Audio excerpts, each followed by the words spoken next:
this great word that Jonathan will know as well, gamoy, which you have a great description of the translation for that, Jonathan, right? Like it's to pinch. It's sort of cheek-pinchingly cute is the way Indonesians describe gamoy, yeah. Yeah, not how I would have ever thought we would be talking about Prabowo. I mean, cute, you'd never have thought it, would you? A free meal every day for 83 million people. It's a bold and ambitious lunch program that's rolling out across the world's fourth most populous country. And its success or setbacks will define the legacy of Indonesia's leader, Prabowo Subianto. His country of 275 million people has long had huge potential, but has often fallen short of living up to it. Now he's trying to change that. But is his ambition to end malnutrition and make Indonesia a fast-growing powerhouse of Asia a recipe for success or failure? I'm Mariko in Singapore, and this is Asia Pacific from the BBC World Service. Twice a week, we bring you Asia Pacific stories, unpacked by those who know them best. Well, today I have Jonathan Head, the BBC's Southeast Asia correspondent, and Karishma Vaswani, an Asia opinion columnist from Bloomberg. But for viewers and listeners who may not realize, Karishma used to work at the BBC, so we've known each other for 19 years. Indeed. But For you all my and sins, yes. you and Jonathan had known each other for even longer. Yes. Tell me why. Yes, so I applied for an internship when I was in university in the UK. I applied for an internship in Jakarta, where Jonathan was the BBC correspondent at the time. This is 1997. I'm dating us, Jonathan, for all the viewers and listeners out there. And I wrote a letter to him, which my dad delivered. I don't know if you know this. Handwritten Jonathan. letter. Handwritten letter back in the day. And I said, I have seen you on the BBC in the UK in university, and I want to be a journalist, and you are everything that I believe a journalist should be, and I want to learn from you. And he very kindly, took this mad letter from someone he didn't know at all. And I said I spoke Indonesian.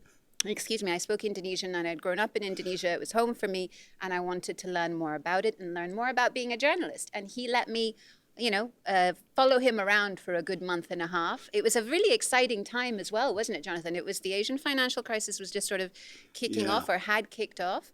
And I learned so much about the country I call home. But also, for any wannabe journalists out there, write a handwritten letter to Jonathan Head and you might get a chance to become Karishma Vaswani. Oh my goodness. Yes. What do you remember about that young Karishma, Jonathan? Yeah.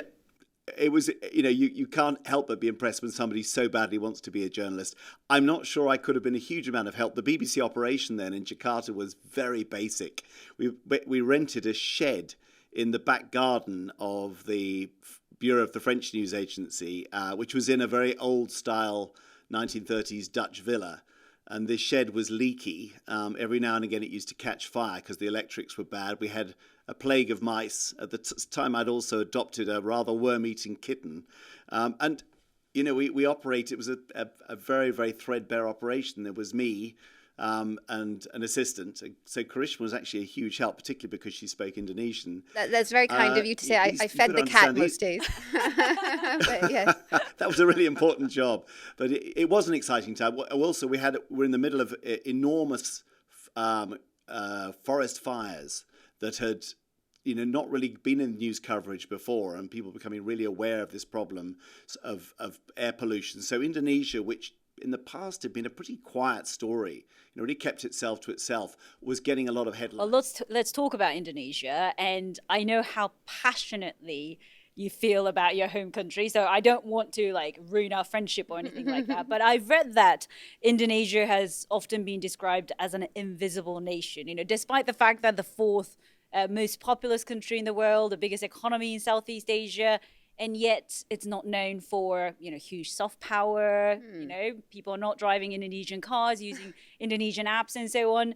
Do you agree with that? I think it's a bit of an unfair, but sadly often true tag, right? Like there's that great cartoon from The Simpsons, which has, Homer reading The Economist magazine. And look at me, I'm reading The Economist. Did you know Indonesia is at a crossroads? No. It is. And that's the headline you consistently see from mainly Western media organizations talking about how Indonesia is always at this crossroads and not punching above its weight. And I think part of the reason for that, Mariko, is that there are so many problems at home. You know, this is a massive country with it's Southeast Asia's largest economy, and there's enough in a day to keep politicians consumed with their own issues. And, you know, again, I think it would be unfair to say that in the past, Indonesia hasn't had more of a soft power. It was the leader of the non-aligned movement, or certainly very influential during that. It's a very big part of ASEAN. And I think under Joko Widodo, there was some attempts to sort of bring that foreign policy aspect back into it. But Prabowo, the current president, Prabowo Subianto, he does have real ambitions for the country, but I think he is consumed with domestic politics as well. I want to ask Jonathan about President Prabowo because you've known him for a very long time, probably even longer than you've known Karishma. Just about the same amount of time. I wouldn't say known him, but I used to meet him back in my early days. You know, he was even then quite a formidable figure. What do you remember about him? I mean, you know, he's now kind of rebranded himself, I guess, and, you know, he won the election and his, I guess, flagship program, is it fair to say, you know, he wants to feed 83 million people a day, free lunch to all the children, and yet it's not going as well as many had expected. Well, I think the thing to remember about him is that he comes from a very illustrious family, but spent his formative years in exile in the late 1950s, 1960s. He actually came back to Indonesia after the fall of the previous Sukarno regime when Suharto came to power in the late 60s, not really speaking Indonesian very well, very much an outsider.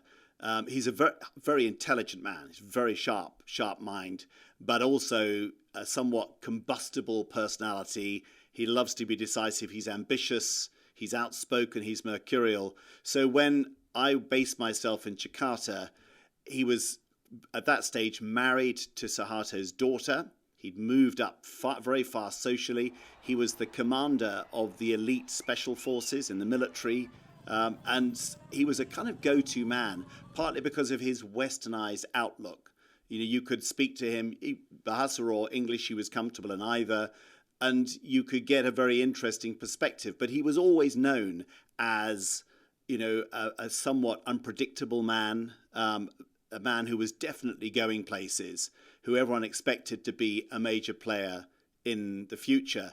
That, of course, all fell apart for him when Suharto fell from power, and in those chaotic events, there were riots, students taking to the streets. Prabowo ended up being officially blamed, and he was, dishonorably discharged from the military and sent into exile. Essentially, he went into exile in Jordan for 2 years, and at that stage, in the late 1990s, it was easy to think that perhaps, that was the end of him. But such is his ambition and drive. He was back within a few years, already pushing for the top job. And in a way, I think many people thought it was inevitable at some stage he'd probably get it.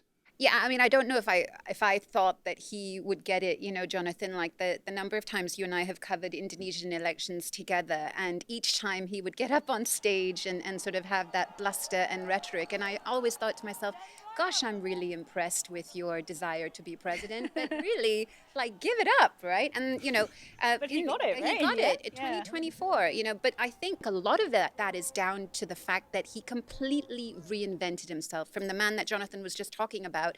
He went from that special forces commander in exile and then came back in this new incarnation, this new avatar of cute, cuddly grandfather, and really popular with young people in Indonesia, particularly on social media, on TikTok. You had this image of him sort of hugging cats, being really cute, this great word that Jonathan will know as well, gamoy, which you have a great description of the translation for that, Jonathan, right? It's to pinch. It's sort of cheek-pinchingly cute is the way Indonesians describe gamoy, yeah. Yeah, not how I would have ever thought we would be talking about Prabowo. I mean, cute. You'd never have thought it, would you? No, and he did that. He reinvented himself, and that is what appealed to one of the youngest populations in Asia. And you go up. I remember going up to people at these rallies and sort of having to say to them, do you know the history behind him? Like, this guy isn't necessarily a nice guy. And they basically said, we don't care, we don't remember.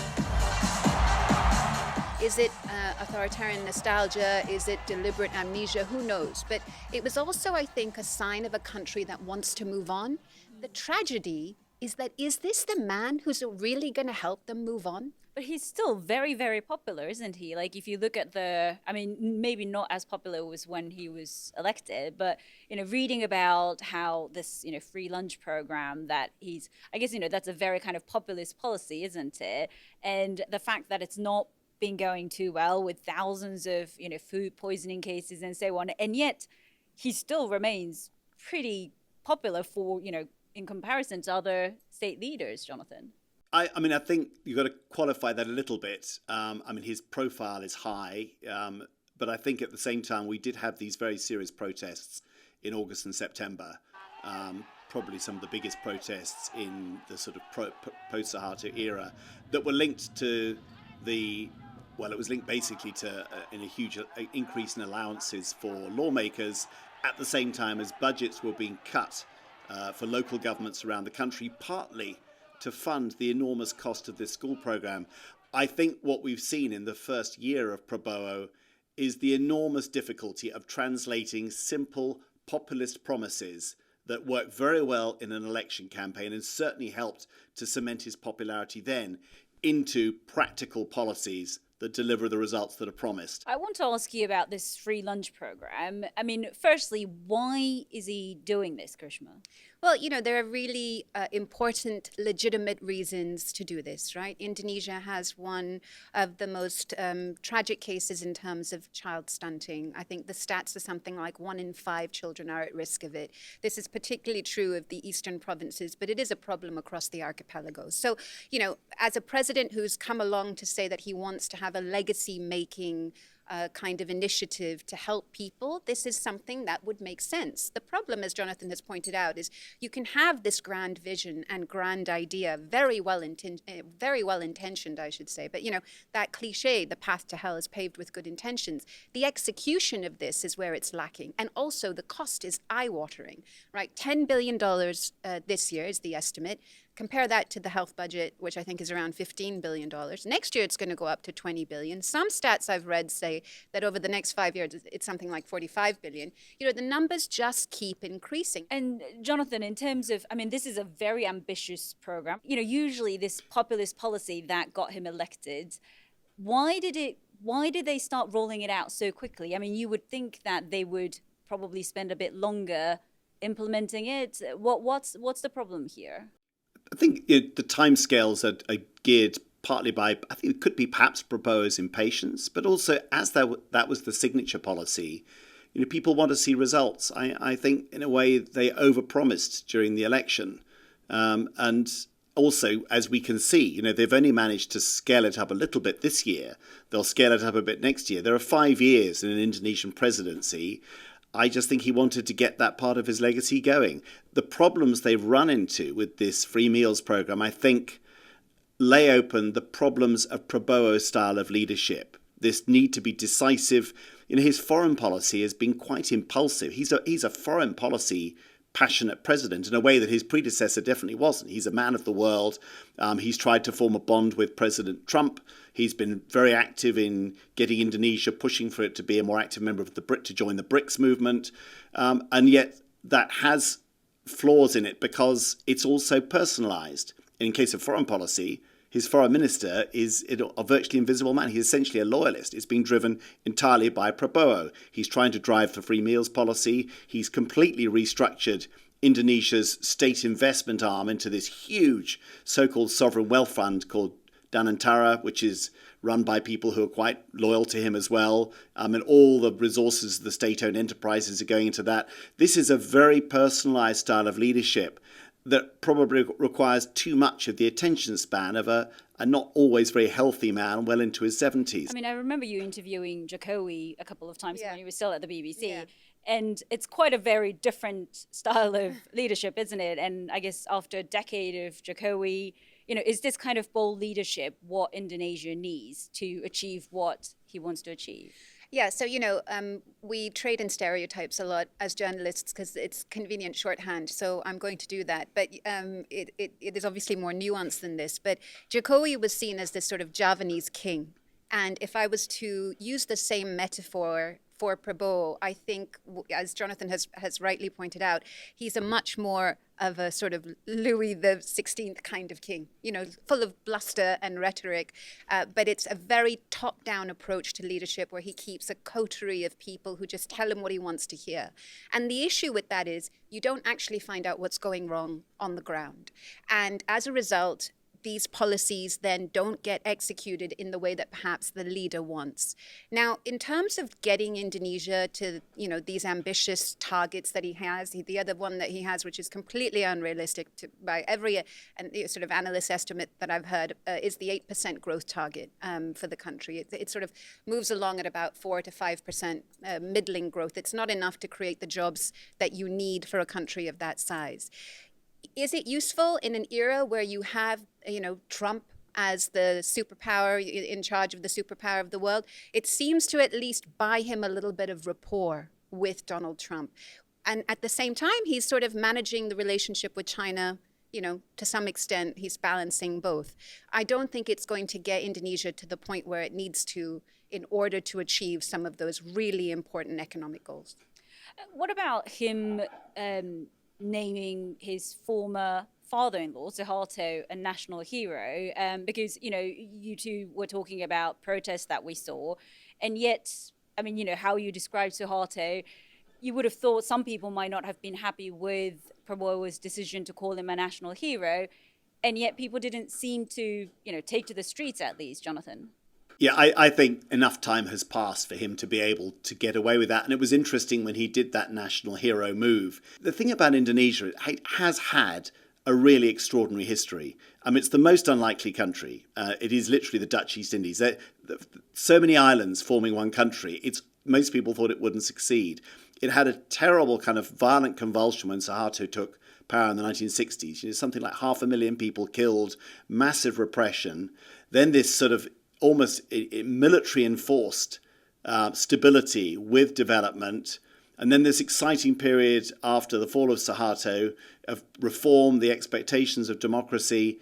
I think in many ways Indonesia is still trying to define itself. And I think in a way Prabowo is trying to make his mark by saying, right, let's put the past behind us. Now you listen to my program, my ambitions for the country's future. I think it is still a very unsettled future. And I think, really the jury is out on how successful Prabowo is going to be. And what was your reaction, Karishma? Because you grew up in Indonesia. I was really disappointed. I was really disappointed at the time when we didn't see the sort of what I expected to be a real sense of indignation that Suharto was being named a national hero, notwithstanding the fact that, a lot of people still see him as the father of the nation, father of development. As Jonathan was saying, he presided over these mass killings, but also huge infrastructure projects. Many of the roads that we still travel down in Jakarta, Jonathan, built during that era that he was in charge of. But I do think there is a degree of whitewashing that's taking place in terms of the either deliberate or involuntary amnesia amongst young people. That is another reason why Prabowo has managed to reinvent himself in the way that he has. I think this is really dangerous. I do think one of the problems, though, is that, like much of this region, Karishma, you know this, that behind the sort of elections and the sort of participation of voters, Indonesia is an oligarchy. There are enormously powerful business interests who coalesce around whichever president it is to formulate policies that they see. They'll say they're in the country's interest, but are always in their interests. And those are the realities of power. They're the realities of power here in Thailand, in the Philippines, in most of Southeast Asia. This is really where power resides, in these business elites who know each other. And what happens when you have a democracy as opposed to a purely authoritarian system is they trade places every now and again. They shift around. They allow somebody else to be in power. I wonder whether perhaps the current young generation in Indonesia have just become very aware that that's the reality. You know, despite the extraordinary achievement of overthrowing Suharto with less violence than people thought, and him going, and young people really played a role then.